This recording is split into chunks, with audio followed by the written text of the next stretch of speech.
Nutrients అనేటిది మన నువ్వులు అనేటివి ఇస్తాయన్నమాట. సో అందుకనే నువ్వులని ఒక ఫుల్ఫిల్మెంట్కి రిప్రజెంటేషన్గా తీసుకుంటారు. సో ఇదే నువ్వుల్ని మనం ఇంకొక సిచ్యువేషన్లో కూడా అబ్జర్వ్ చేయొచ్చు. సో ఎప్పుడైతే పిండ ప్రదానాలు చేస్తారో అప్పుడు కూడా మనం బ్లాక్ నువ్వులు ఇంకా అన్నం రెండింటిని కలిపి ముద్దలాగా చేసి వాళ్ళకి పిండాలు అనేటివి వదులుతారనమాట.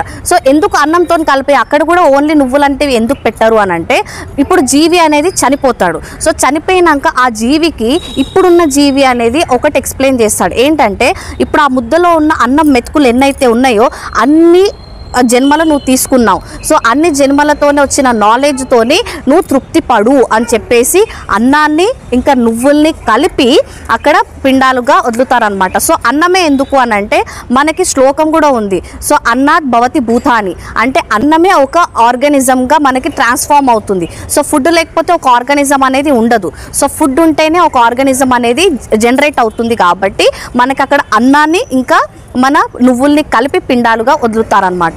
సో అక్కడ ఒక జీవిని తృప్తి పడుమని చెప్పేసి చెప్పడానికి అలా చేస్తారు. సో ఇక్కడ మన సిద్ధిదాత్రి అమ్మవారికి కూడా ఆఫర్ చేయడం ఏంటిది అని అంటే, సో ఎలాగైతే నువ్వులు మనకి హోల్ బాడీకి కావాల్సిన న్యూట్రియంట్స్ అందించినట్టుగా మనం తృప్తి పడతామో, అలాగే మన జీవితంలో వచ్చే ఎలాంటి సిచ్యువేషన్స్ అయినా సరే మనము ఒక తృప్తితోని తీసుకోవాలి, ఒక కంటెంట్మెంట్తోని తీసుకోవాలన్నమాట. సో దాంట్లో ఇది బాగాలేదు, అది బాగాలేదు, నాకు దీంతో సంతోషం రాదు, దాంతో సంతోషం రాదు అనేది మనం పెట్టుకున్నాము అంటే స్టిల్ వీఆర్ అటాచ్డ్. ఇంకా